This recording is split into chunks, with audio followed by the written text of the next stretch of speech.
guys, what's up? Welcome to another episode of Cougar House.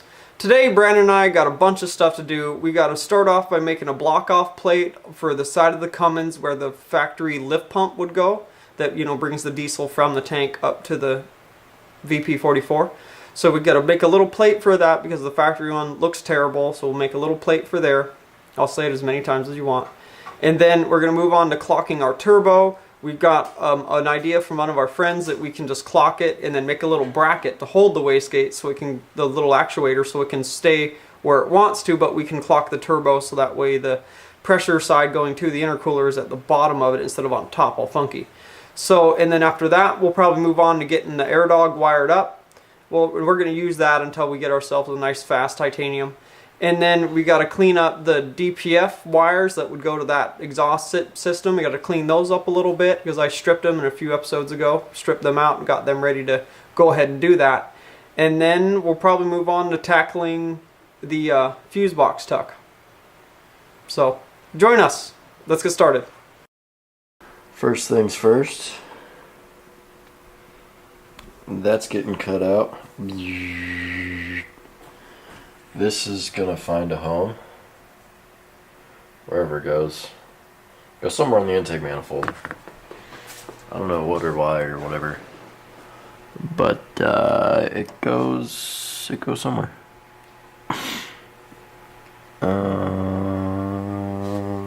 I swear to God it went on this one. I don't know where, what, how, or why. Yeah, hell if I know. But, yeah. I think we should just leave it off, to be honest.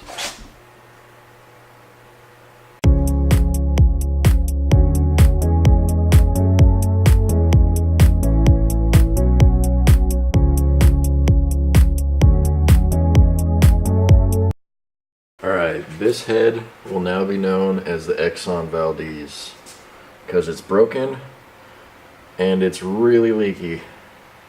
Jesus, this is after the cardboard soaked up all it could soak up, and I'm sure we used a few towels on it the first time. Now I gotta use that towel just to get it mopped up enough so I don't light it on fire, hopefully. If I do, I mean, I'll put it out, but whatever. Yeah, Exxon Valdez. Waterworld's gonna happen, and then here's the thermostat housing. Why didn't we put this on yesterday? Well, pretty simple. The thermostat is one of the smallest, cheapest, most insignificant pieces of your engine that if it goes bad can totally destroy your engine and at the very least ruin your day. I would know. Buy a regular factory goddamn thermostat unless they have one that's, I don't, if you really want to go crazy, get one that's like 10 or 20 degrees cheaper, that's it, or 10 degrees less before it opens. That's it. Otherwise, buy a factory one. It's more reliable, whatever. Don't buy the stupid fail-safe ones. They're not fail-safe. They're twice as likely to fail. I would know. So, don't do it. Buy a new thermostat. If you're doing any sort of engine work and you're going to be taking it off anyway, or taking off other stuff like your head, anyway, just buy a new thermostat, because then it won't freaking quit working as soon as you get your engine built and blow up your engine. Don't go down that road. Believe me.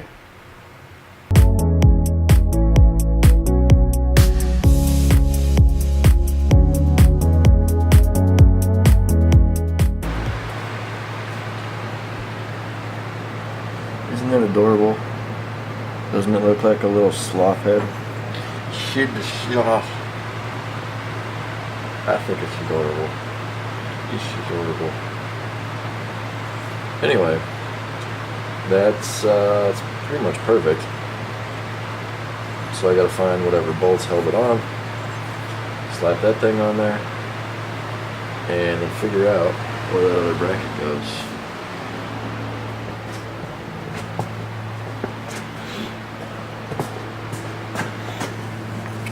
Bloop. Bam. Nailed it. Now that I've got my air strategically set up to get all that plasma cutter crap out of here,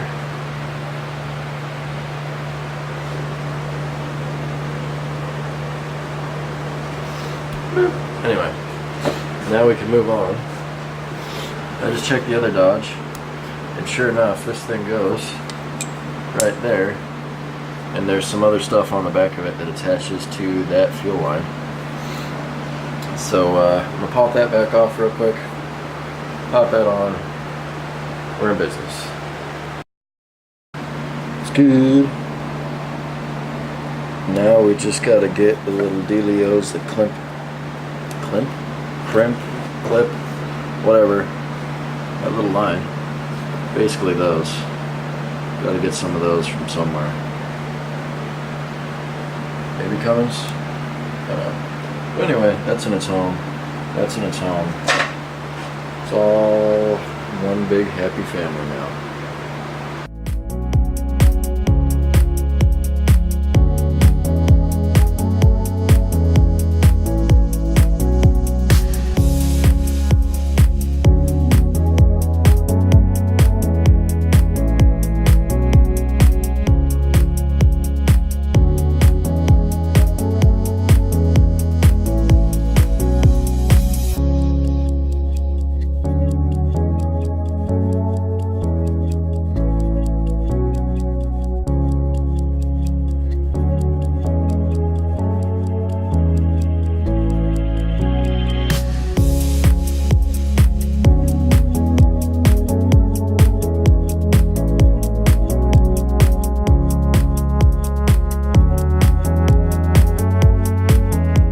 While Brandon's been working on the turbo wastegate bracket to relocate it there, I've been working on some wiring on this side of the Cummins, kind of cleaning up some stuff with the expandable mesh loom. Check it out.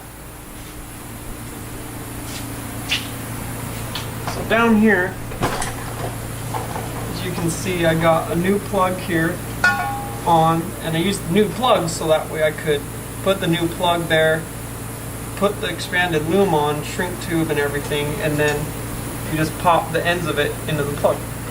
And I did the same thing down here. Try not to make you sick. This one here is the crank position sensor. I got down there, put a new plug on it as well, and shortened it up. It was really long and had this big wide mesh on it, but it's only 3 wires, so that looks a lot better. So now the manifold absolute pressure switch here is what I need to get an end for. Because right here, I got this piece, but it's a 3-pronger. In that kind of a pattern, instead of this pattern here. So I'll have to get another plug to do that. Page is complete. So I'm going to crouch down here and show you. Yeah, you can really see it, but now you can. Swing. Beautiful. It actually looks pretty freaking sweet. Put a bolt in there, which apparently I need longer bolts, and wraps around down to there. Look at that. Snazzy, eh? Now I just got to do the side bit and put about a jillion dimples in it so it looks even cooler, and we're good to go.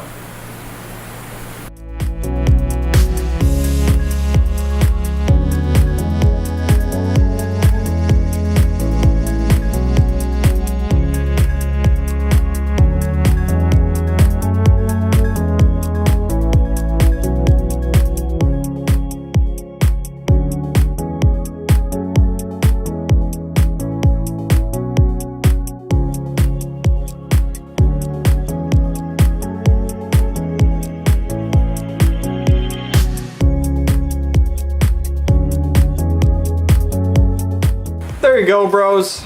There in another afternoon for Brandon and I here at Cougar House. We spent most of the day, we clocked the turbo earlier this morning, and then Brandon's been building a really cool aircraft-inspired wastegate bracket, so that way it can hold the actuator that moves the wastegate. So we had to clock the turbo so the compressor tube piece that goes to the intercooler wasn't at the top now it's at the bottom, so we had to move the wastegate bracket because it was wanted to be up here, so we had to move that down to to where it wanted to live, and then Brandon built that really cool bracket.